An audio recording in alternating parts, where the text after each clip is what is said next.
Today's story is There's No One I Love Like You by Judy Langrider and Stephanie Dabble.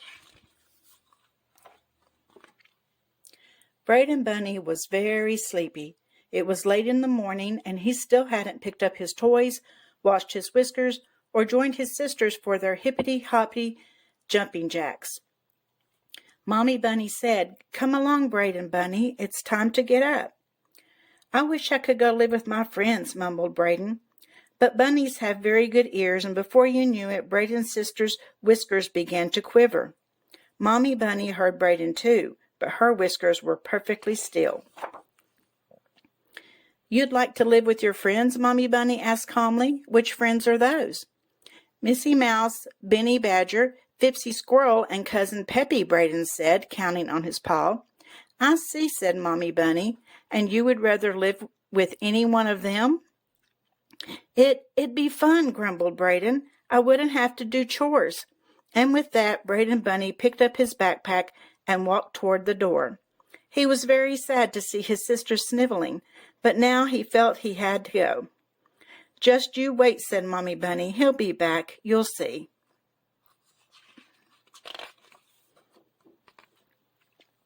Brayden Bunny went straight to Missy Mouse's house. The whole Mouse family was delighted to see him.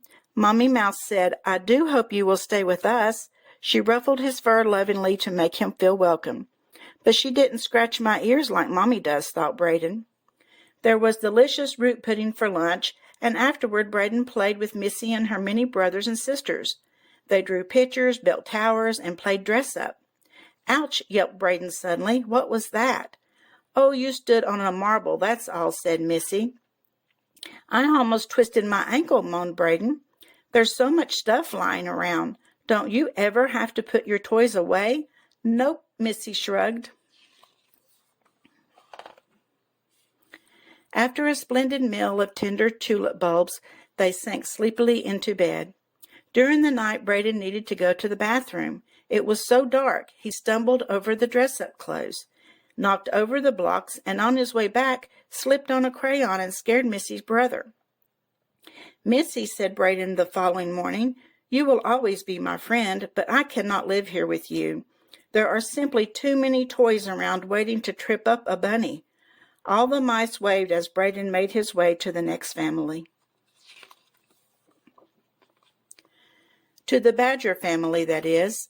"Make yourself at home, dear," said Mommy Badger. She gave Brayden a big hug. "That is very nice," thought Brayden, "but she didn't scratch my ears like Mommy does." There was a bean casserole for lunch and stuffed beetles, but Brayden didn't eat those. There were not as many toys to fall over, and hide-and-seek was great fun in the many-cavered den. But what was the curious smell? Brayden shared a room with Benny and his brothers. It smelled a little funny there, too.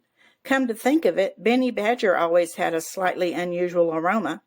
The next morning, Benny said, "Breakfast is ready, then it's time to come play again." "Don't you have to wash in the morning?" Brayden asked.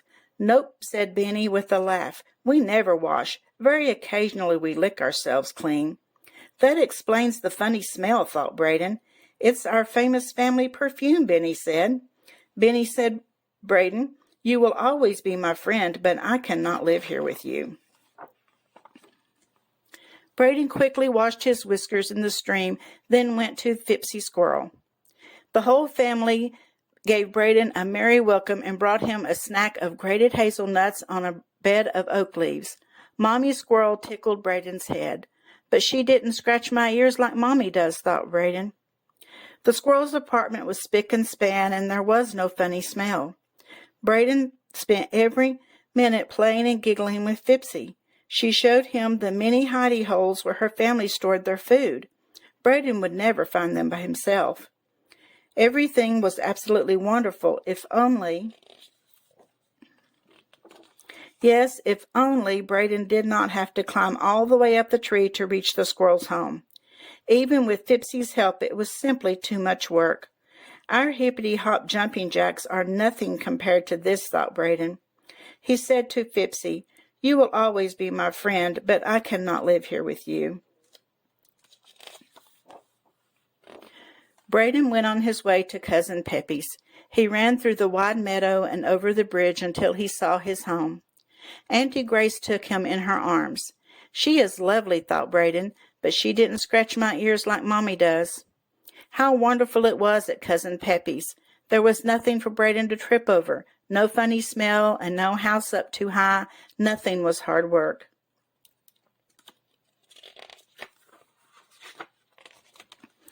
Everything was delightful, exciting adventures with the family, fantastic games with Peppy and his friends, and fresh carrots every day, or radishes.